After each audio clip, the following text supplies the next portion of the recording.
What is up, everybody? This is your Italian god, Ant, and I am joined by my bud and new co-host of the Attitude Years.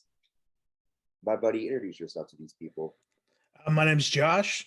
I host another podcast called Sharpshooters and Stunners, where we go through the week of wrestling and rumors. I'm happy to be here. I love talking about the Attitude Era.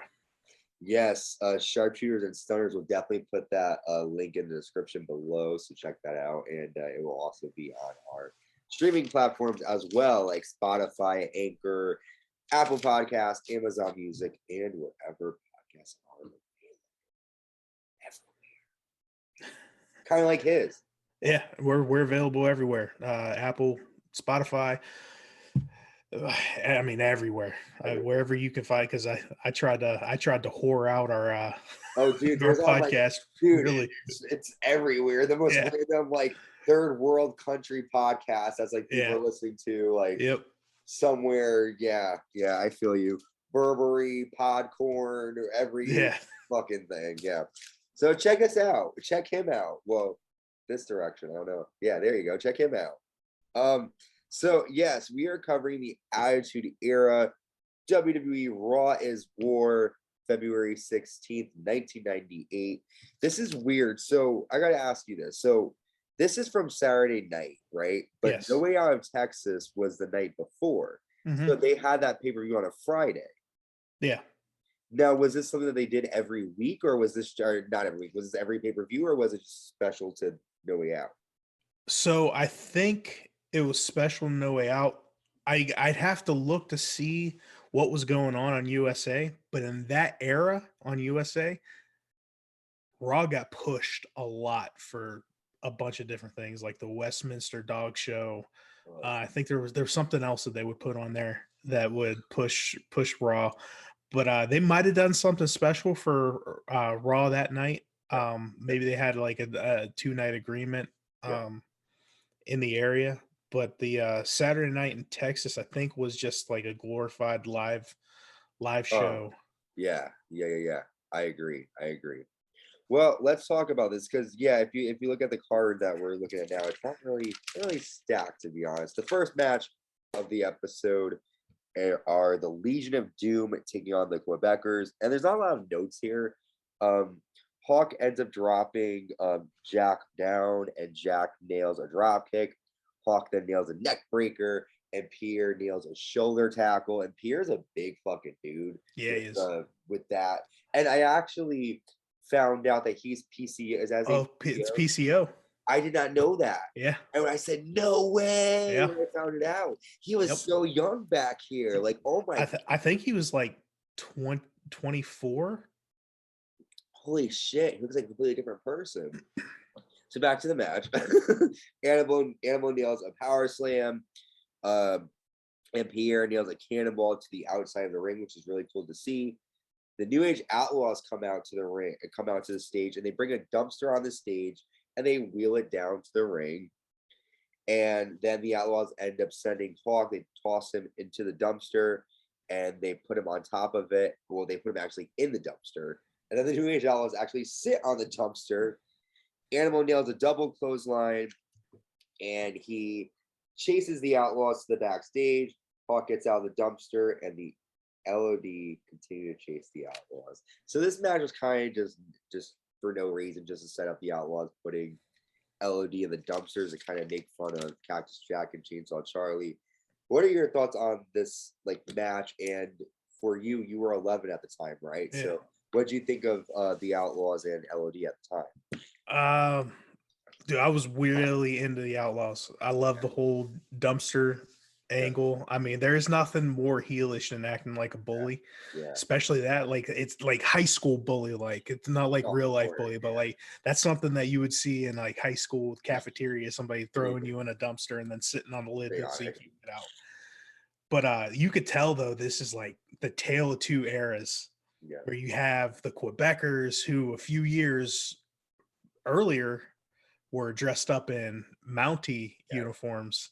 And then you have LOD who, I mean, you could say were probably past their prime, but did you see the reaction when they walked Oh out? yeah, they love LOD. They They're were like, still yeah, over, which makes me yeah. think like, man, what I get LOD is probably really one dimensional, but man, when you're still getting reactions like that, could we have used them a little bit better in this era?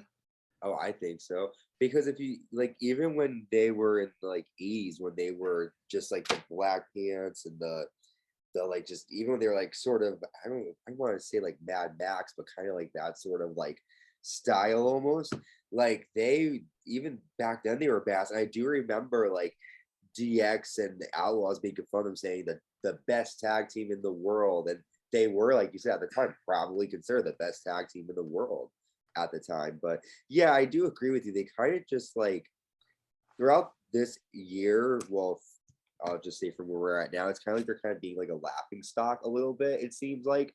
And it's sad that they did that to them, because me being young watching them, I wasn't able to appreciate. I loved LOD because it came out with the spikes and the fucking, I was really into that crap. But like I wasn't able to really appreciate their like wrestling. So on a side note, I didn't know I didn't watch WCW until probably like 93-ish. I've been watching WWE since I was, 3 years old, so 1990. Um, I didn't know who the Legion of Doom were until they showed up in WCW in like I think like 95 is when they came back to WCW.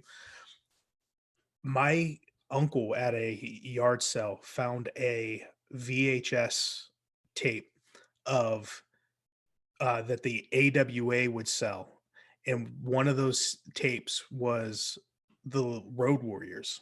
Yeah. So I popped that in, and they put in like a rivalry with like Larry the Axe Hennig and Kurt Hennig, and that match was so bloody. Kurt Hennig got so much color in that match, like it was Ric Flair like color.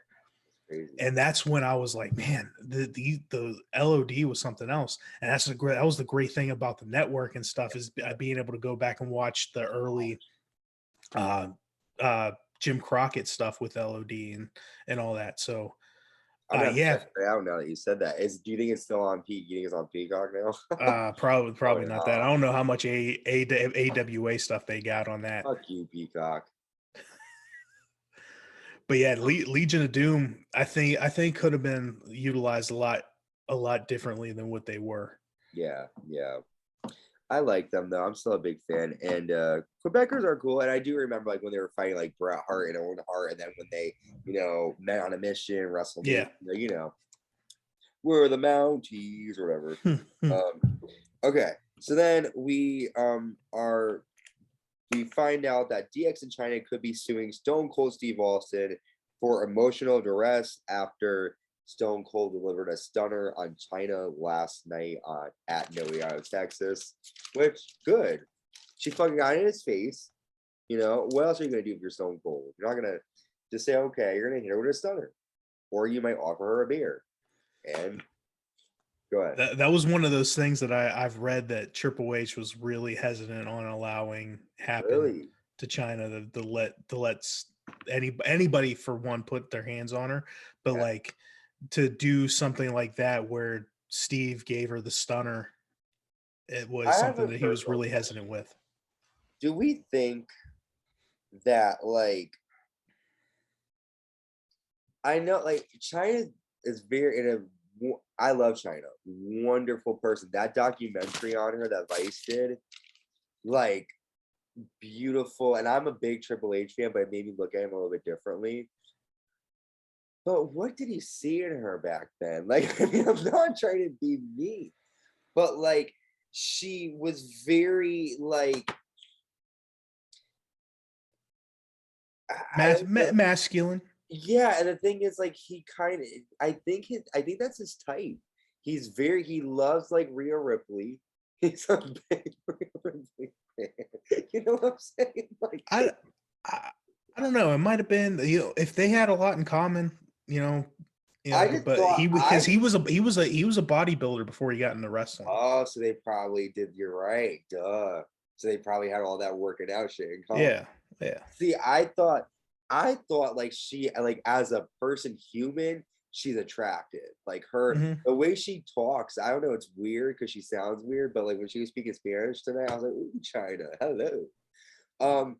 So like her, and then obviously as she, years go on, it changes. But I feel like they should have like I wonder why they even made her change her gimmick. You know what I'm saying? Like if her gimmick was this big badass buff, to then they want to kind of beautify her by the time like 99 rolls around.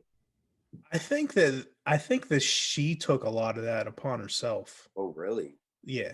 I think she took a lot of that upon herself, seeing where, partly where WWE was going, let's face it, in this era, they were getting a lot more trashier, Yeah. especially when it came to women, right or wrong. Yep. This is the era where Sable's going into Playboy. Yes. Sunny's the most downloaded person on Yahoo. Yep. Stuff like that. So I think she was like, how do I get ahead of the curve? Kind of maybe do some things. There was that I forgot who the interview was with, but it was Chyna, Sable. It's very popular. Chyna, Sable, and I think Deborah's there.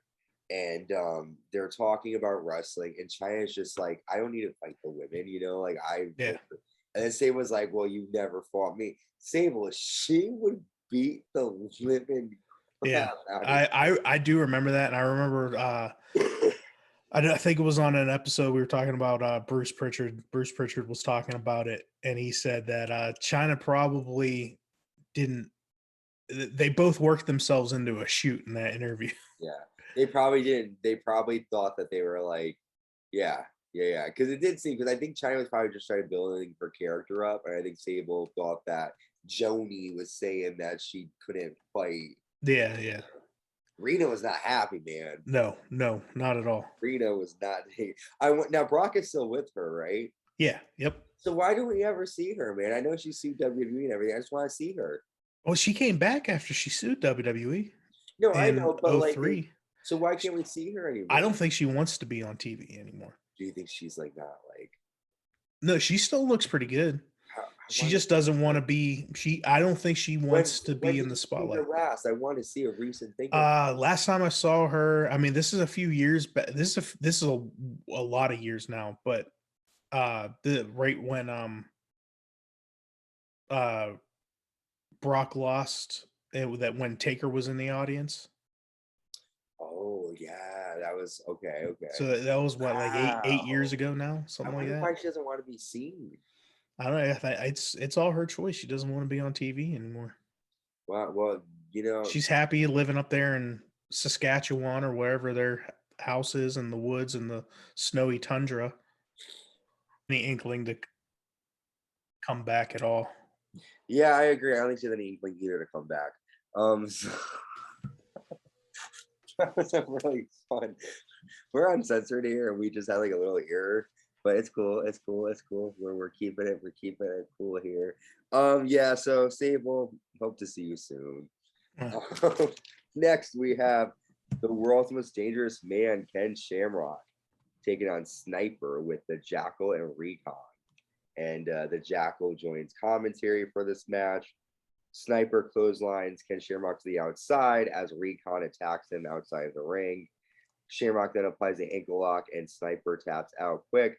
After the match, Jackal slaps Sniper and Sniper walks out on the Jackal. So this whole entire like Jackal storyline is kind of very like bizarre and out there. What do you think of this situation with the Jackal and these people? I mean, the whole Truth Commission changed a lot within like 4 or 5 months to where they're coming out dressed in the green and khaki garb, and then all of a sudden Kurgan comes out in black one night, and then you have the Jackal who's the head of the thing, and you don't have Commandant whatever his name is. Yeah. I thought that Jackal, it could have been a very good mouthpiece for somebody in the future. It's just too bad him and Bradshaw couldn't get along. Oh yeah. But they would have been good. I was listening to him talk, and I'm listening to his cadence and stuff, but he had there was something there that could have got a lot of heat for the right people. I just don't think Recon and Sniper. I don't know which one. Recon's old Bull Buchanan. So I don't. I don't. All of a sudden, you have these South African militants and stuff, and Recon opens up his mouth and has a Georgia accent. Yeah, it's just so weird the way they're just like, maybe he sort of assimilated to the South African culture and kind of has like a Madonna thing where sometimes he talks goes in that British accent. Yeah, it goes in and out. That's what she said.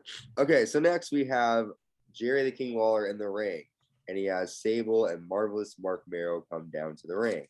And Maro says he's tired of being the bad man. Maro was injured, and here comes Sable. She's trying to become a star, and Sable doesn't win matches. I do. And Maro says, Sable does exactly what I say. She belongs to me. And then as he's talking, someone delivers Sable some flowers. Sable takes them and says, it's nice someone is thinking of me. And she walks off, or they will, whatever the situation ends. What do you think of this segment? I mean, it was kind of quick, kind of boring. I was never a Marc Maro fan. Yeah. From the day, like I was a Johnny B. Bad fan in WCW, but Marc Maro is just so boring. And we'll talk about it a little later when his match comes up.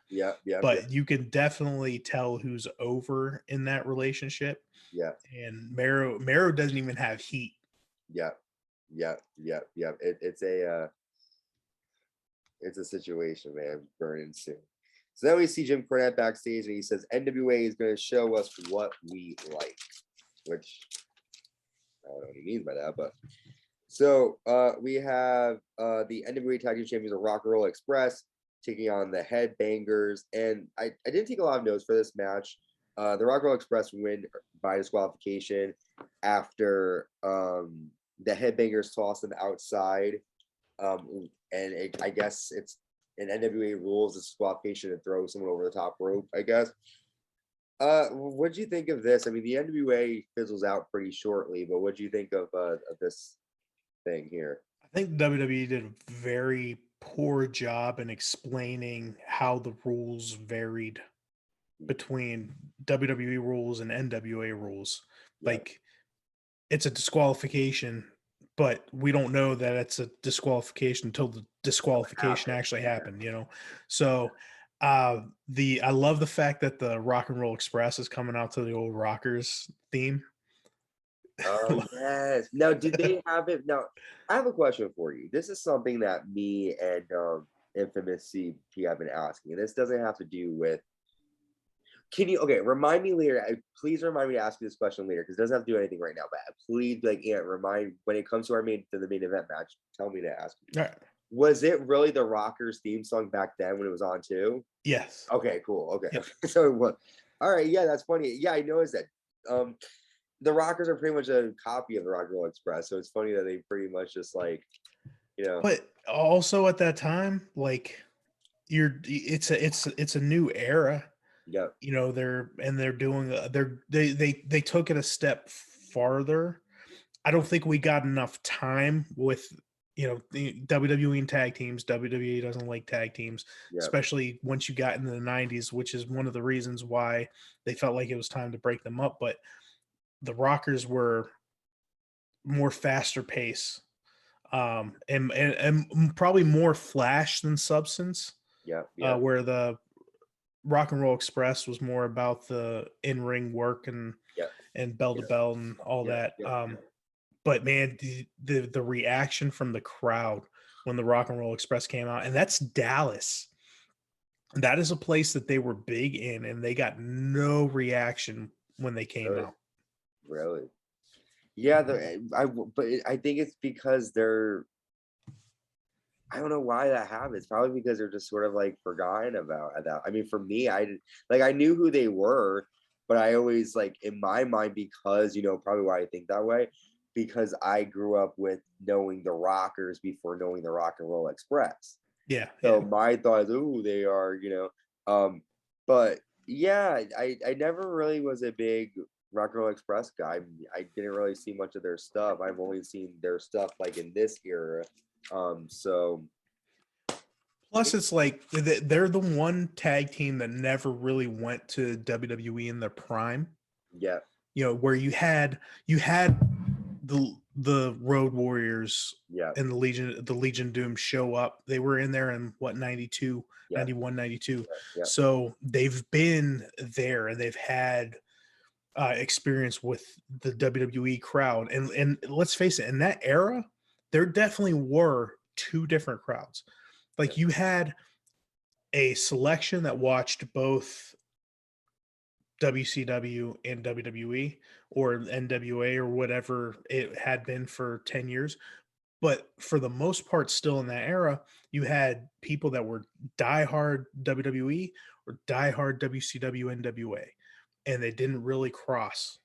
So obviously, you're going to have that little that effect when an NWA tag team goes into WWE that's never Yeah. really seen them. They're kind of like, who are these people? Yeah. Yeah. Exactly. That's kind of how I felt. Yeah.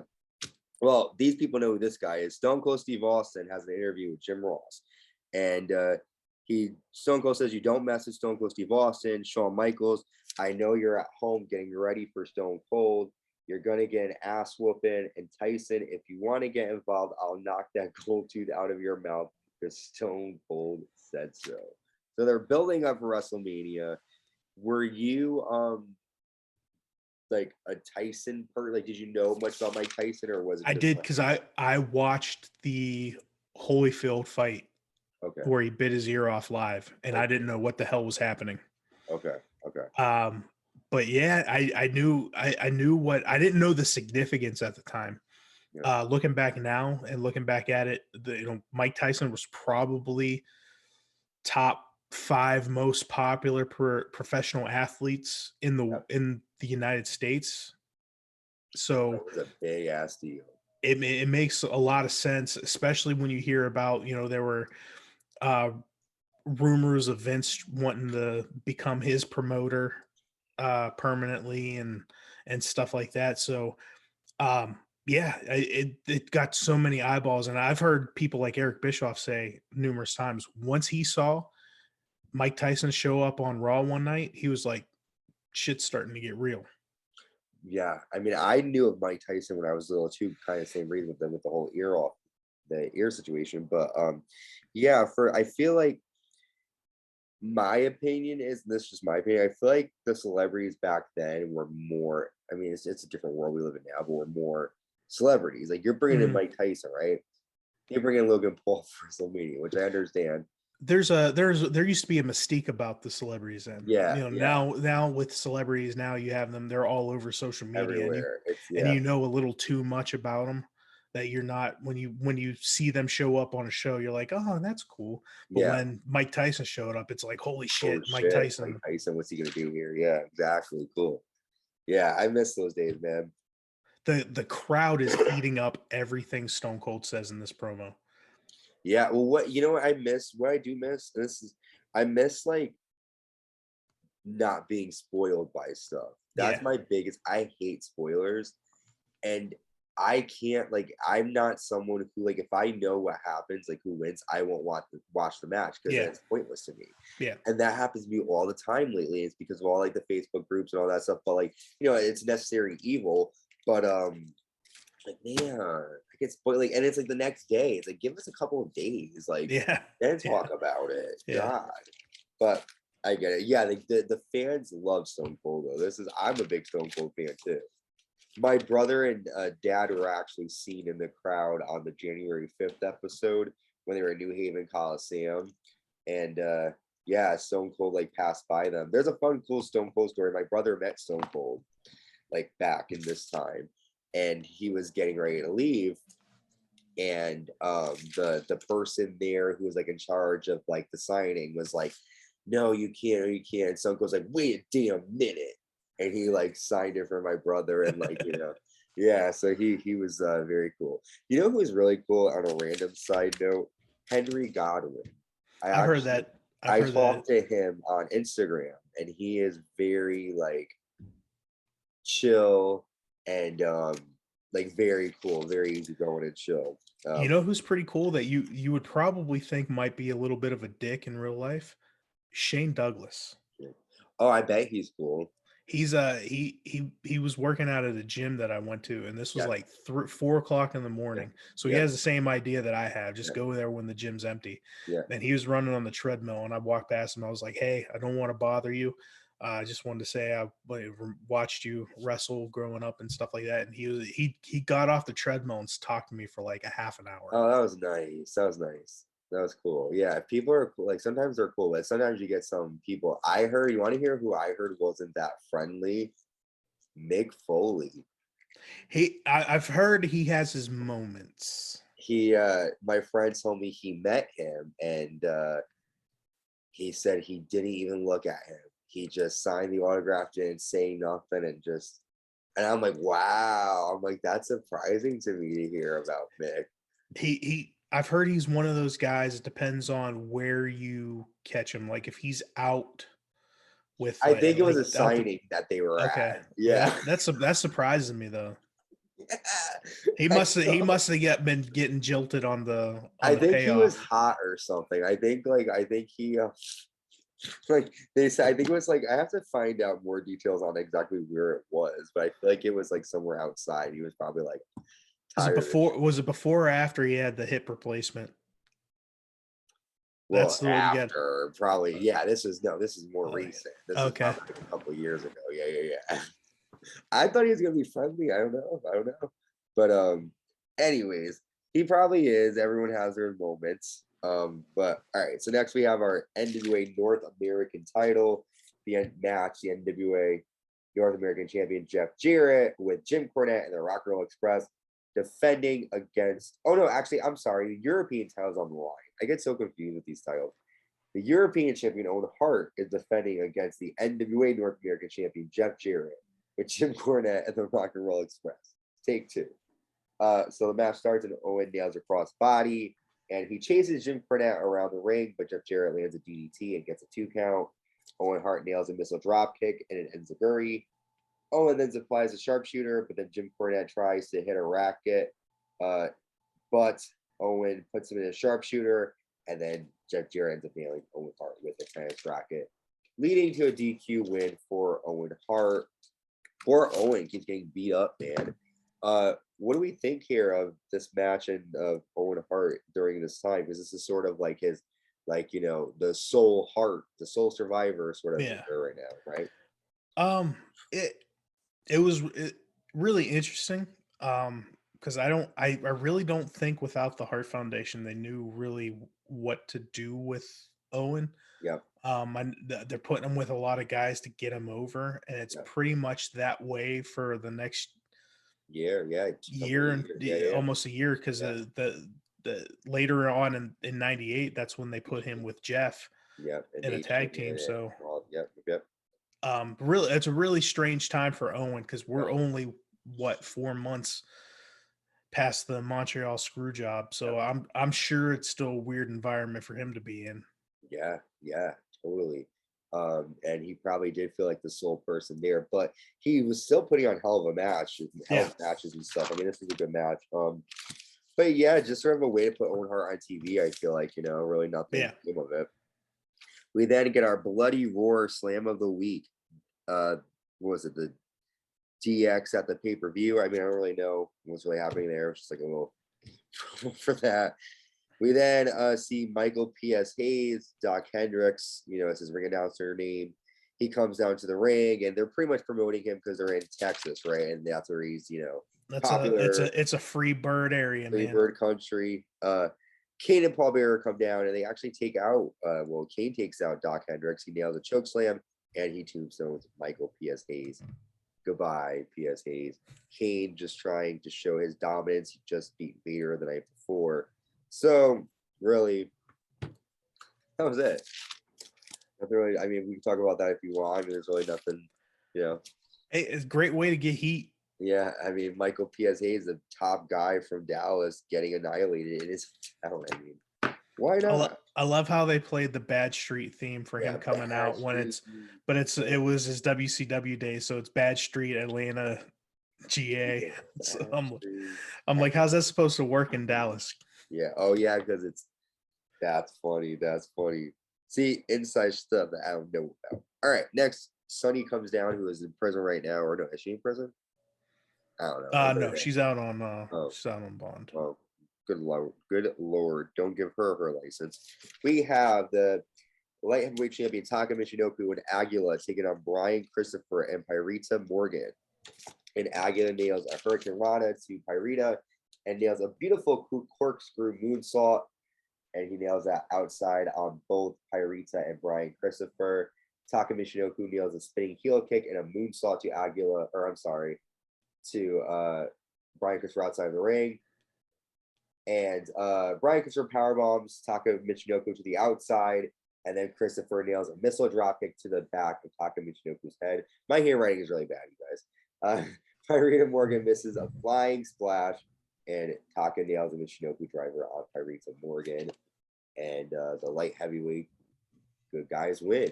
What were you a fan of light heavyweights at the time? What you think? I wasn't at the time, but watching it back, I mean, this was a pretty solid match. Yeah, they had a good match. This is a good match. Taka, I didn't appreciate Taka then, yeah. But man, he was so freaking good. Him and Brian Christopher, so good. I thought they had great chemistry together. Yeah, I love that when Taka would jump on the rope and then just fly out. Like, holy crap, he got here. Like, yeah, he's just as tall as the top rope, and he's jumping right on top of it from the mat. You know, crazy. I thought they could have did more, but I don't think that. I think the problem was they had trouble with the consistencies of the international stars coming in. Yeah. Where Taka was still spending time from between here and Japan too. So they had to rely on everybody that all the international stars were very unreliable at the time. Yeah, because you're right, because like every other week would be like a different person. And you're like, oh, okay, this is a new guy to try to know. All right, so the Nation Domination come out to the ring, and The Rock says he has a few presents for the Nation. He gives Kama, Mark Henry, and D'Lo Brown watches. And he tells Farouk there's only one man capable of leading the Nation, and that's you, Farouk. And to show you respect, and admiration, I would like you to enjoy this present. Farouk opens the present, and it's a portrait of The Rock. This is one of my favorite Rock segments. Yeah, it's a good one. And Farouk is like looking like, what the, like, why? So the next match takes place. Steve Blackman taking on Farouk with the Nation. And Farouk, I did take a lot of notes on this one, but Farouk goes to break the portrait over Steve Blackman's head, but Steve Blackman rolls up Farouk to get the win after Farouk breaks the portrait and The Rock is pissed. So this match is kind of in segment, kind of throwing more seeds of dissension between Farouk and The Rock. We know eventually it's going to hit the fan. But what do you think of this? You said it was one of your best Rock segments. I thought it was so good because look, I used to have I used to get a couple of those pictures from like relatives like Christmas time, and they're like the cheapest pictures. Like I think they charged like $10 at the time, but it really only cost like maybe like $2 to print and set it up and everything. But it's like one of the cheapest pictures you can get because the frame is real chintzy and it's just a cardboard with with a print on it and stuff. So I love that. I appreciate it more now as I'm older than I did before because I know how cheaply that stuff is made. Yeah, compared to like the fucking $1,000 or $1,000 watches that is given to Mark Henry and Kama. Yeah, I mean, again, like that's sort of like all there is to talk about. Just the fact that they're just eventually we'll see what happens with them. If you're a history buff of WWE, we'll get there. All right, it's time for our main event. We have the artist formerly known as Goldust and Marvelous Marc Maro with Luna Vachon taking on Cactus Jack and Chainsaw Charlie. Now, my question I wanted to ask you was, during this time when Goldust was Maryland like Manson, he was dressing up like him, did they play the ghetto sort of like version of Beautiful People like they do on Peacock, or did they play the real one?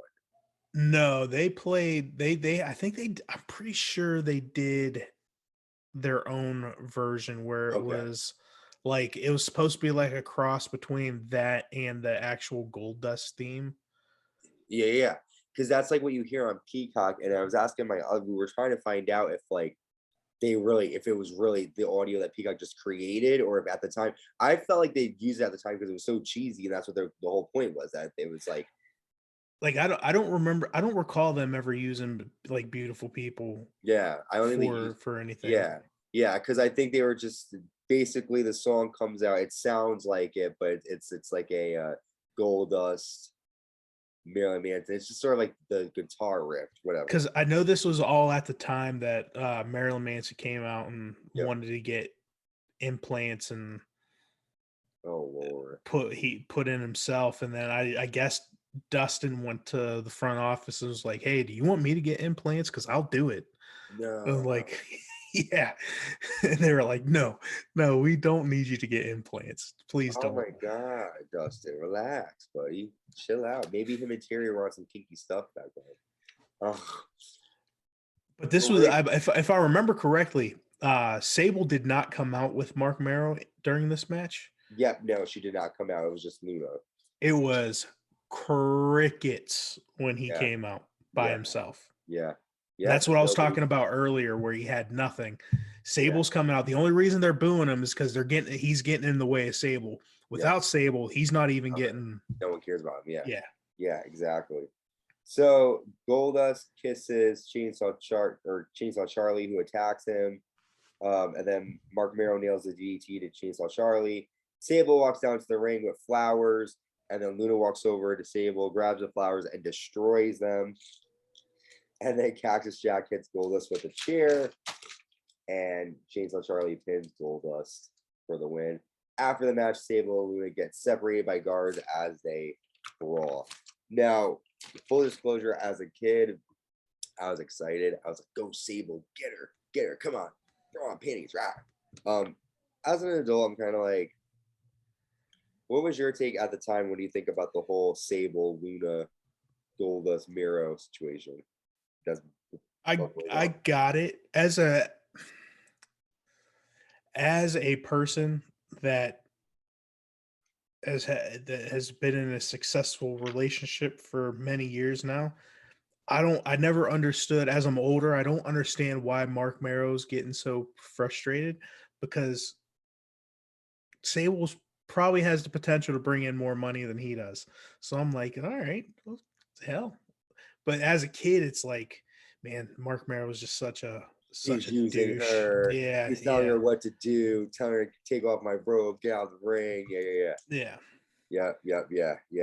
Well, it's kind of like sort of like Randy Savage and Hulk Hogan. Like when I was a kid, I was like all for Hulk Hogan because Savage talking. But then when like they tell the story of it, Hogan is touching her butt. Yeah, he is helping her. And then you're like, well, I kind of get Savage being mad. So yeah, Go ahead. I don't know if you know this. I know a lot of fans have complained about what Raw and SmackDown looks like when it comes to like match layout. Yeah. But if you look at the times for every one of these matches, like the longest match was the Legion of Doom Quebecers match, which was 6 And that was minutes, probably 13 I was seconds. gonna say like 6 minutes. Yeah. Every other match is like a minute, 10 seconds. Yeah. Great. Yeah, they did that a lot. But what I will say though is, to be honest, I like it sometimes when it's like that, because it gets the purpose and then it's done and then you move on. You have more time for other stuff. Like I feel like when I watch these Raws, they're 2 hours. I feel like I get so much more in these 2 hours than I do watching a 3-hour Raw, which is sad because you should get more of, and I don't know. The only reason why I brought that up is I know they a few weeks ago, it was like right after WrestleMania, they were talking about some of the dirt sheets were talking about, yeah, there was only about like 25 minutes of actual in-ring action, and then the rest of the time was all just talking segments. And I was like, well, go back and look at Raw from 1998. It's the same freaking thing. Yeah. Just shorter because of the length of time. Yeah. 2 hours, 3. Yeah, definitely. Yeah. Well, I'm excited to continue on. We have our next episode will be from February 23rd. They're still in Texas. They're going to be in Waco, Texas. Yeah, they did that. That was Raw. It was like right after. They do another Saturday show. I thought they did another Raw like right after. This might be another Saturday show. Depends. Let me look up on the calendar. Because I feel like let's see.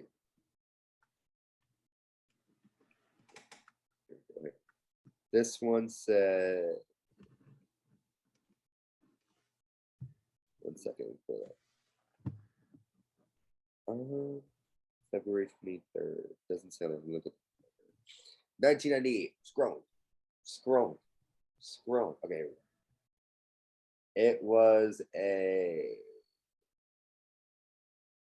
Come on, man. It was this one. I think they got these dated wrong in the system. It was a Monday. That's what I'm saying. Like I think they got it, unless they taped it Saturday and then put on. Yeah, that's what I'm saying. It's weird because I didn't understand because No Way. It said that No Way Out was February 15th, right? And then the next episode was the 16th. So I was like, wait, so the pay-per-view's on a Friday, and then the next night would be Raw, and then they went back to the 20. Yeah, it's weird. Weird stuff's happening. I think they taped it the night after the pay-per-view and then aired it on Monday. Because that's right, because they taped them back then. I forgot they weren't live. Well, shit's gonna hit the fan next week. A lot of stuff's gonna happen. Josh, thank you for joining me. Definitely check out Sharpshooters and Stunners, the podcast. I'll be posting that down below. Make sure you subscribe, like, and leave a comment to our YouTube, the Uncensored Pro Wrestling Podcast. Give us a 5-star rating, the Uncensored Pro Wrestling Podcast, wherever podcasts are available. Sharpshooters and Stunners, check that out too. Josh, thank you for joining me, and we'll be back soon with our next recap. Stay safe. Peace in the streets. Bye, y'all. Thanks, man.